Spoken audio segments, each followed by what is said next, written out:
darling, I want to spend some time with you. 1981 was the year black music made a decision.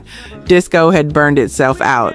The record industry was scrambling, and right in the middle of that uncertainty, 10 songs arrived that didn't just survive the chaos, they redirected the entire future of R&B and soul. Could I make it through the night by your side, my side? Some of these records came from legends you already know. Others came from artists whose real stories have never been fully told.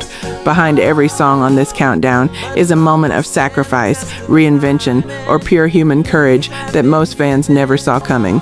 One artist recorded his most tender love song while his personal life was falling apart. One teenager carried the entire weight of soul tradition before she was old enough to vote.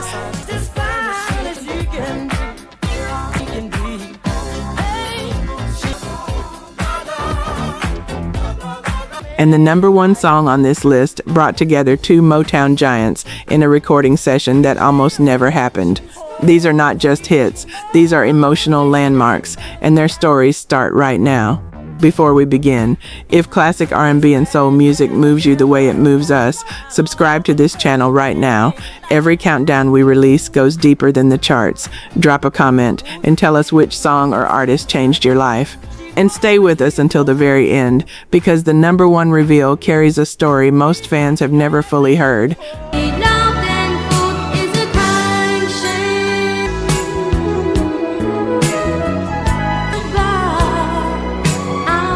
Number 10, Stacey Lattisaw, Love on a Two-Way Street.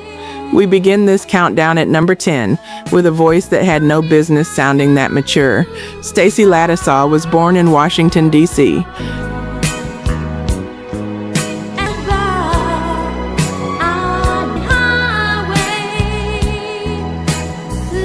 And by the time most kids her age were thinking about high school, she was already signed to a major record label, already performing on professional stages, and already being asked to carry emotional weight that would challenge artists twice her age. When she recorded Love on a Two-Way Street in 1981, she was still a teenager. The song itself was not new.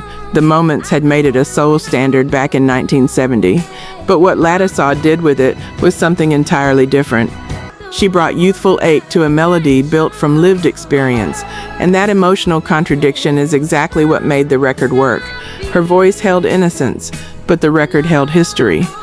That tension between youth and tradition, between what you feel and what you've earned the right to say, gave 1981's R&B audience something genuinely rare.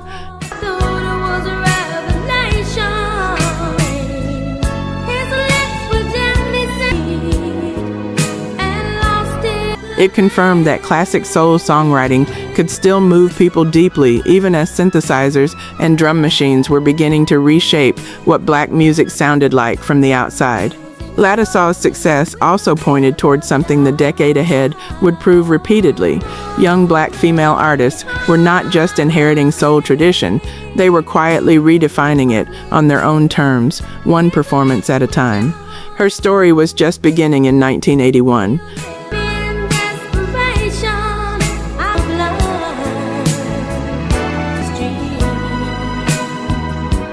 And so was the countdown.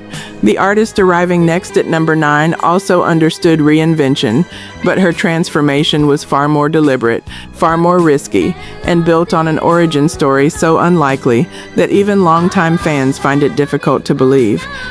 Her journey to that 1981 record began not on a stage, not in a rehearsal room, but inside a recording studio she was being paid to clean.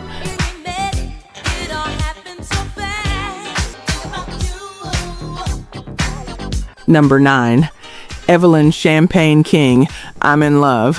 Some artists find their way to music through years of training, industry connections, or the kind of natural exposure that comes from growing up around the business. Evelyn King found her way differently. She was a teenager working a janitorial job at Sigma Sound Studios in Philadelphia, one of the most legendary recording facilities in the entire history of black music, when a producer heard her singing while she worked, not performing, not auditioning.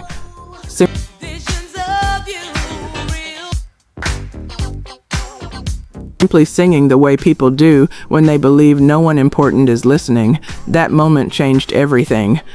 By 1978, Evelyn King, who had by then earned the nickname Champagne, had released Shame, a late disco soul record that made her a genuine force on black radio and dance floors across the country. The record announced her with confidence and energy, but it also created a specific expectation. Audiences knew her as a dance floor artist, and in 1981, she made the deliberate decision to challenge that expectation completely. I'm in Love was not a dance record. It was a romantic confession, polished, emotionally direct, and built around vulnerability rather than movement.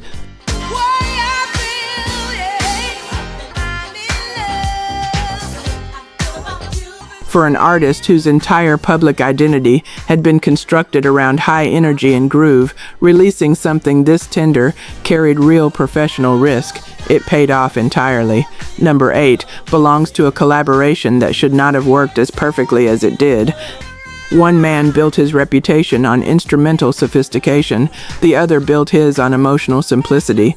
Together, they made something that has never stopped playing, and the story of how it came together reveals just how unexpectedly timeless music can become.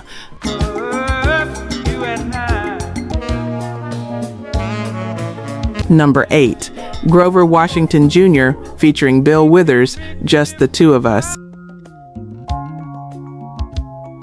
Grover Washington Jr. spent most of his career being celebrated by the people who understood music most deeply, fellow musicians, jazz critics, and serious listeners who recognized his saxophone work as something genuinely extraordinary. But mainstream radio audiences, that was a different conversation entirely. Washington had built his name in jazz and instrumental soul, recording albums that earned critical respect and devoted followings without ever quite breaking through to the broader R&B marketplace. He was an artist's artist, the kind of musician other musicians talked about in rooms where the public rarely listened. Then came Bill Withers, and everything changed. Withers himself carried one of the most genuinely unlikely origin stories in all of black music history. He was 32 years old, an age the industry typically considered too late for a debut, and he had spent years working in a factory assembling components for commercial aircraft when he recorded his first album. No industry grooming, no early label development. And darling, just a man with something true to say and the courage to say it plainly. That plainness was his greatest gift. Where most soul singers reached for emotional drama, Withers reached for conversation.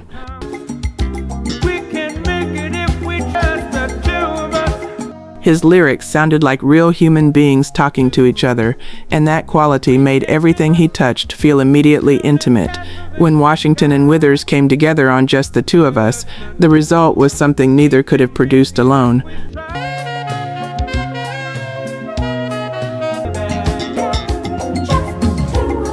Washington's sophisticated harmonic architecture gave the record musical elegance. Withers' conversational delivery gave it a beating heart. The combination dissolved every genre boundary it encountered, jazz, soul, adult contemporary R&B, without sounding confused or compromised. It simply sounded true. The record's cultural reach extended far beyond 1981. Its chord progression and melodic structure have been revisited, sampled, and reconstructed across genres for more than 4 decades, making it one of the most quietly foundational recordings in the entire story of black music.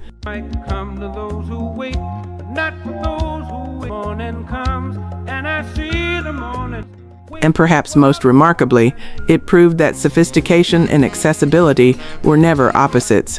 In the right hands, they were always the same thing. Number 7 succeeded by doing almost everything number 8 refused to do. No instrumental complexity, no genre-crossing ambition. Just 2 minutes of emotional uncertainty, so honestly expressed that it stopped R&B listeners cold and reminded an entire industry that quiet could be just as powerful as loud.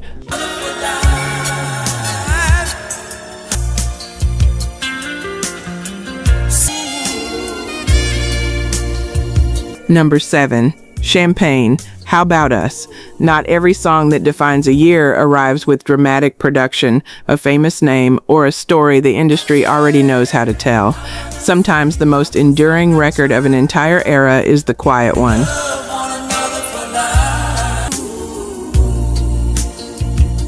Champagne came from Champaign-Urbana, Illinois, not exactly the city the music industry was watching in 1981.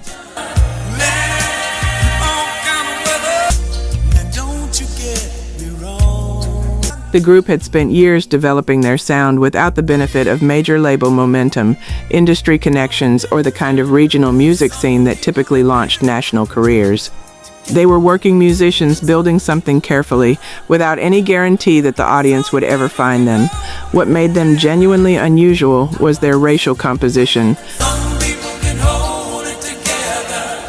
Champagne was a multiracial group at a moment when the music industry still struggled to categorize artists who didn't fit neatly into established commercial boxes. Were they an R&B act, a pop act, something else entirely? The industry wanted a clear answer.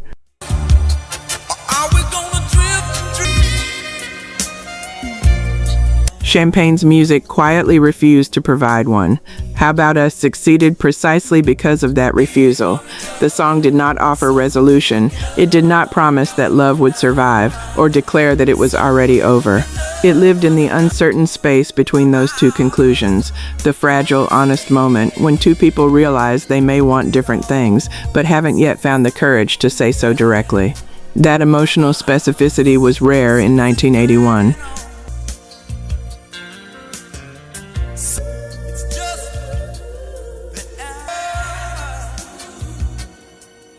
The R&B landscape that year was filled with confident declarations, records about winning love, celebrating love, demanding love. How About Us asked a question instead. And that question resonated with anyone who had ever stood at the edge of a relationship, wondering which direction it would fall. The production matched the emotional content perfectly. Where other records of that moment reached for energy, this one chose space. Every pause, every restrained note, every moment the arrangement stepped back rather than forward, all of it served the song's central feeling of uncertainty. It proved something the decade ahead would keep confirming, that restraint, handled with confidence, could be more powerful than spectacle. If you're discovering stories behind these songs that you never knew before, that's exactly what this channel is built for. Subscribe right now so you never miss another countdown, uncovering the hidden history of classic R&B and soul. Like this video if these artists have meant something real in your life, and drop a comment telling us your favorite song, album, or memory from this era. We read every single one. Stay with us, because the artists still coming in this countdown have stories even more remarkable than what you've already heard. Number 6 is where the temperature of this documentary rises sharply, because the group arriving next did not traffic in quiet uncertainty or emotional restraint. They came with heat, family history, and a funk formula so deeply influential that producers were still borrowing from it decades after the record first played on black radio. And the story behind their name carries a piece of American history that most fans have never been told.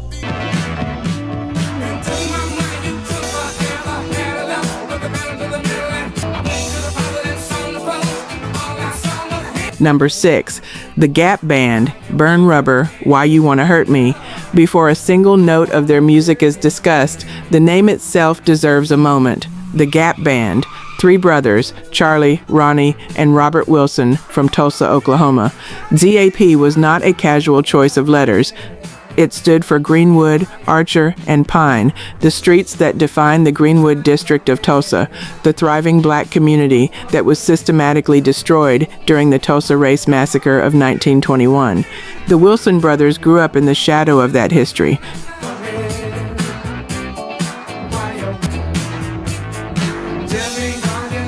Their music carried its weight even when the records never mentioned it directly. The defiance, the pride, the refusal to be diminished. Understanding where they came from makes everything about their sound make deeper sense.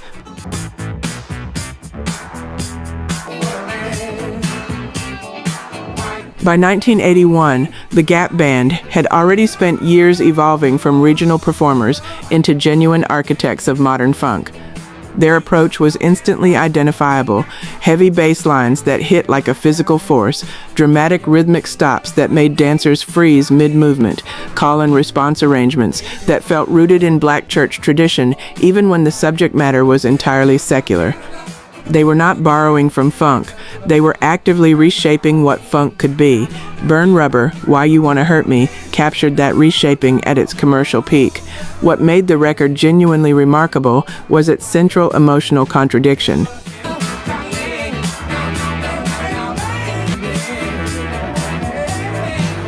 This was a dance record, built for movement, designed for volume, structured to fill a room, but its lyrics were not celebrating anything. They were describing pain, confusion, the specific hurt of being treated carelessly by someone you trusted. That contradiction was not accidental. It was architecture. The Gap Band understood something that would define black music for the next 20 years, that the most effective way to process emotional pain was sometimes not through a slow ballad, but through a groove that kept your body moving, even when your heart was standing still. Dance through it, survive it, come out the other side, still on your feet. That formula echoed forward with remarkable consistency. The rhythmic patterns and production approach the Gap Band refined in 1981 became foundational material for the producers who built New Jack Swing in the late 1980s, for the hip-hop architects who sampled their records throughout the 1990s, and for the R&B artists who kept returning to that specific intersection of groove and emotional honesty well into the following century. Their influence was not surface level, it was structural.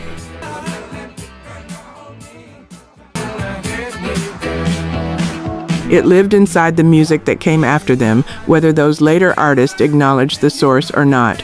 Number 5 on this countdown arrived in 1981, already bigger than a song. It was already a phrase, a shared moment, a record that somehow belonged to everyone who heard it. But the story of how it was made and the internal creative risk that preceded it reveals something about artistic transformation that even the most devoted fans may never have fully considered. We're gonna have a good time and party with you. Come on now. And party with you. Come on now. Number 5, Kool and the Gang, Celebration. There are songs that top charts, there are songs that define summers, and then there are songs that become part of the permanent emotional vocabulary of an entire culture. It's a celebration. It's up to you. Celebration is the third kind. But here is what most people never stop to consider. The group that made it almost never became the group capable of making it. Kool and the Gang did not begin as a crossover act chasing radio success. They began as serious jazz-funk musicians with genuine instrumental ambitions and a deep commitment to black musical tradition. Their early recordings were sophisticated, complex, and critically respected. They were also, by mainstream commercial standards, largely ignored. It's a celebration. Celebrate. We're gonna have Robert Kool Bell formed the group in Jersey City, New Jersey in the late 1960s alongside his brother Ronald and a collection of musicians who shared a serious artistic vision. They were not trying to make dance floor anthems. They were trying to make music that mattered on a deeper level, the kind that other musicians respected and studied. That vision produced real creative integrity. It also produced a decade of commercial frustration.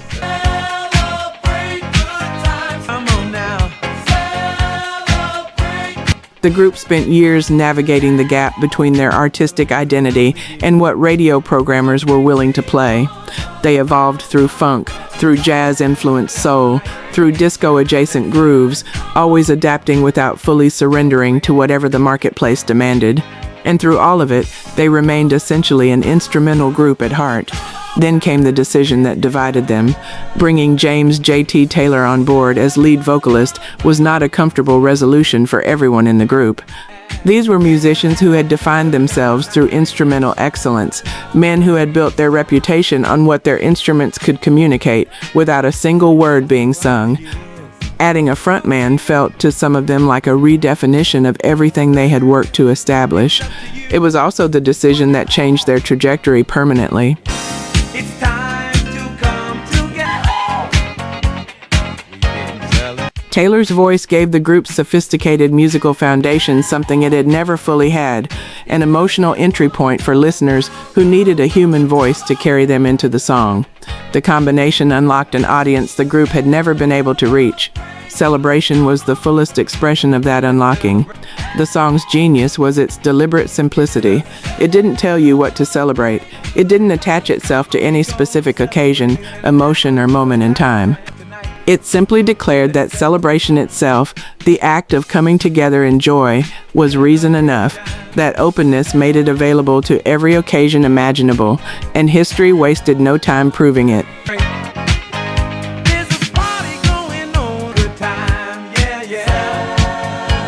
When American hostages returned from Iran in January 1981, Celebration was the song that greeted them. That moment planted the record permanently inside the national consciousness, well beyond R&B radio, transforming it from a hit song into something closer to a shared cultural reflex. For a Black American group from Jersey City, that kind of reach was extraordinary, and it arrived only because they had been willing to risk everything they had already built.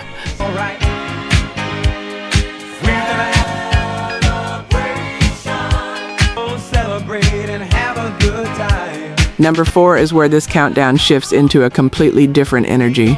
The artist arriving next spent more than a decade in the music industry before his defining moment finally came, and when it did, it arrived attached to a title so memorable, a groove so confident, and a cultural attitude so specific to its moment that it locked itself into popular memory almost immediately.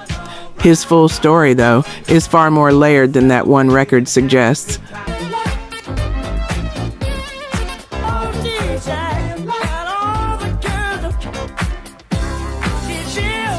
Number 4, Carl Carlton. She's a bad mama jama. She's built. She's stacked. Carl Carlton had been doing this since he was a teenager. That fact alone reframes everything about his 1981 breakthrough, because She's a Bad Mama Jama was not the arrival of a new artist finding his moment. It was the long overdue commercial recognition of a professional who had been recording, performing, and developing his craft for well over a decade before most of the country ever learned his name.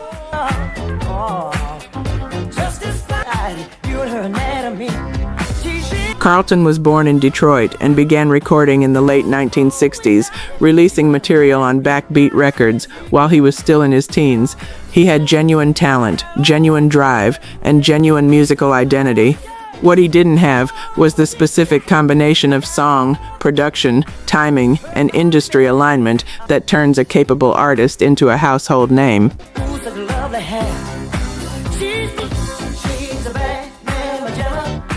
The music business is filled with those stories, artists who deserved more, sooner, and didn't receive it through no failure of their own ability. Carlton kept working anyway. By the time She's a Bad Mama Jama arrived in 1981, he had spent years building a foundation that the broader public simply hadn't noticed yet. The record changed that immediately.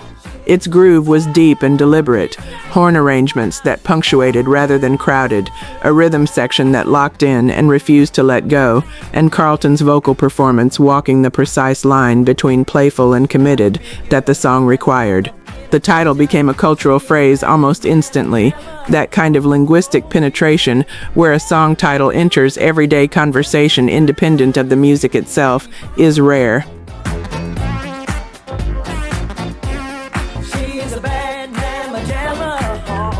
It requires a combination of memorability, timing, and cultural specificity that cannot be manufactured through marketing alone. What the song also captured was something essential about early 80s black cool: the pride, the physical confidence, the unapologetic celebration of black beauty expressed through music that was stylish without being self-conscious. That spirit was not merely entertainment. It was an assertion of identity at a moment when mainstream media representations of Black Americans remained deeply complicated. Carlton's name, for many listeners, would remain permanently attached to this single record. That attachment is both a testament to the song's power and a quiet injustice to the fuller career that surrounded it. Years of work, multiple records, genuine artistic development that never received the same level of public recognition.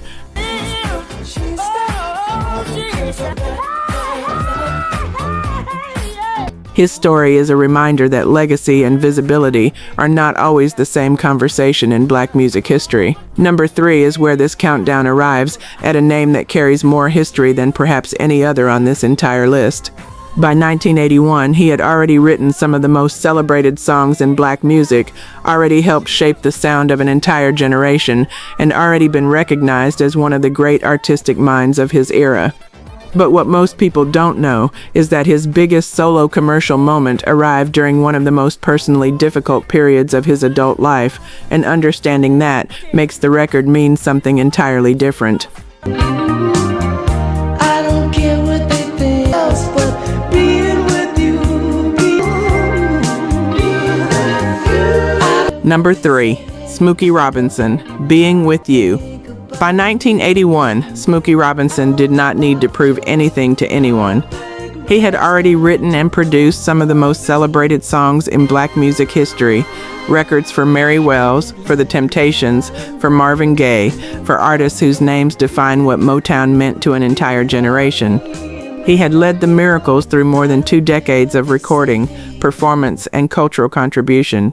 He had been called, by no less an authority than Bob Dylan, America's greatest living poet. The legacy was already complete. The conversation about his place in music history was already settled, and yet, in 1981, Smokey Robinson delivered his biggest solo commercial moment, not early in his career, when hunger drives everything, not during the peak years when momentum carries artists forward almost automatically.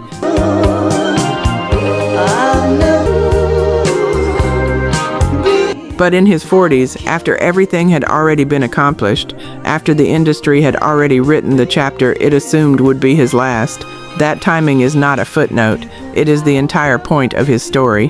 What most people never knew, and what makes Being With You mean something beyond its melody, is that Robinson recorded it during one of the most personally turbulent periods of his adult life. He has spoken publicly and candidly in interviews over the years about his struggle with substance dependency during this era, a private battle that was consuming significant energy behind the polished professional image the public continued to see. Don't let them say The record that emerged from that period was not tortured or conflicted. It was warm, gentle, filled with the sound of uncomplicated devotion, a man describing the simple, overwhelming comfort of being near someone he loved. There is something profound about that contrast, the distance between what an artist is carrying privately and what their music chooses to offer publicly. Being With You was not a confession, it was a refuge. I don't care what they think. People can. And Robinson gave that refuge not just to himself, but to every listener who needed exactly that feeling at exactly that moment. The song was written by Robinson himself, which matters enormously. This was not an outside songwriter reading his persona and crafting something appropriate for his image. This was the man himself, reaching into his own emotional reserves during a difficult season and producing something that felt like pure light. Its commercial success confirmed what his artistic peers already understood, that soul elegance, when it is genuinely felt rather than performed, has no expiration date. In my mind, one thing we told you so. They tell me you'll change. Being With You became his first solo #1 pop single in the United States, arriving more than 20 years after his professional career began. For younger R&B artists watching that achievement in 1981, the lesson was unmistakable. Craft, developed with patience and protected through discipline, could outlast every commercial trend attempting to replace it. 2 entries remain on this countdown, and they represent 2 entirely different visions of what Black music could be in 1981.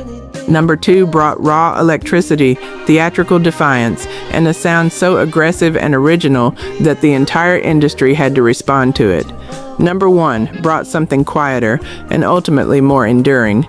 Both stories carry weight, and neither one is exactly what most fans assume. Give it to me, baby. Give it to me, baby. And I was high as the sky. Give it to me. Give me that stuff, that funk, that sweet, that funk. Number 2, Rick James, Give It To Me Baby. Rick James arrived in 1981 as one of the most genuinely original forces black music had produced in years, and he knew it. That confidence was not manufactured. It was earned through a biography so unconventional that the music industry had no existing category for what he represented when he first appeared. He was born James Ambrose Johnson Jr. in Buffalo, New York, the third of 8 children raised by a mother who was herself a performer. Music was never an abstract ambition in that household. It was a lived daily reality.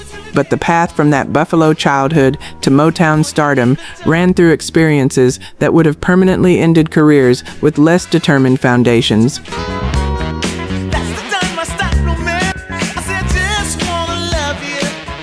As a teenager, James enlisted in the Naval Reserve and then went AWOL, fleeing to Toronto, Canada, rather than face potential deployment.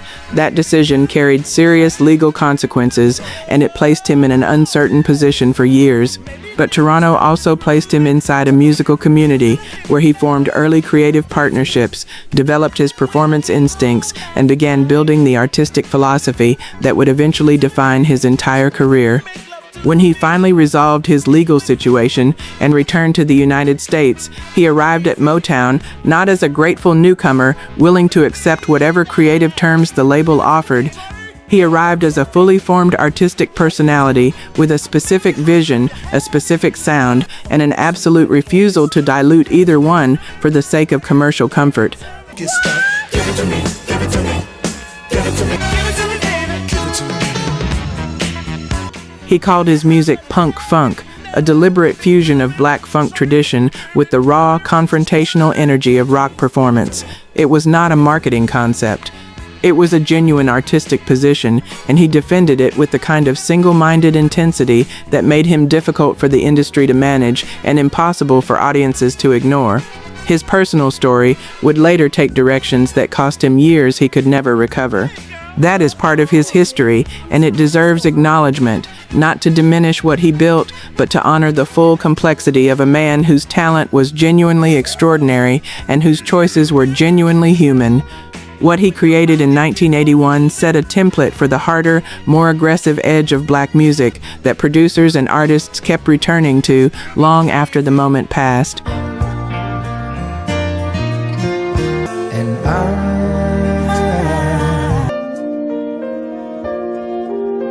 Number 1, Diana Ross and Lionel Richie, Endless Love. And then there was one. Endless Love did not simply top the charts in 1981. It stopped the conversation entirely and replaced it with something no one had quite heard before. 2 Motown legacies, 2 generational forces, occupying the same emotional space and producing something neither could have reached alone. Diana Ross needed no introduction by 1981. She was the former face of the Supremes, one of the most globally recognized names in the entire history of black music, a performer whose career had helped define what black female excellence could look like in mainstream American entertainment across 2 full decades. Lionel Richie provided it.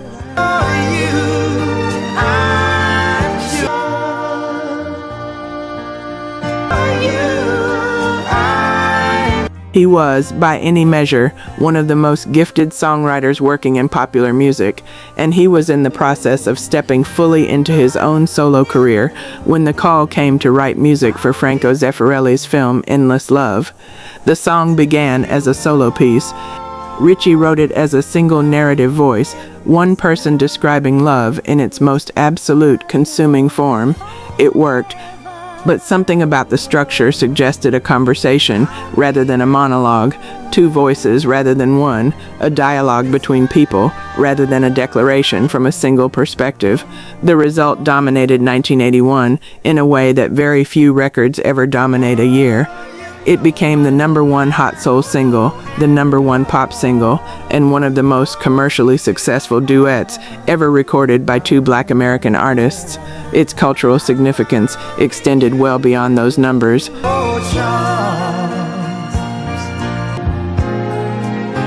And Endless Love proved that black romantic balladry could rule the mainstream without compromising its emotional identity, that the sophistication, the tenderness, and the deep feeling at the center of soul music were not obstacles to crossover success, but the very qualities that made crossover success possible. In 1981, Diana Ross and Lionel Richie gave black music its most elegant statement of the year, and the world has been returning to it ever since. Our lives have just begun. If this documentary has taken you somewhere you didn't expect, if these stories have reminded you why this music has never left you, then subscribe to this channel right now so you never miss another countdown. Every documentary we release goes this deep into the real history behind the music you love. Leave a comment and tell us which artist on this list means the most to you personally, or which song you feel deserved an even higher ranking. Share this documentary with someone who grew up on this music, because these stories deserve to be heard by everyone who loves what classic R&B and soul built. The closing chapter is next, and it brings everything together in a way that will stay with you long after the screen goes dark.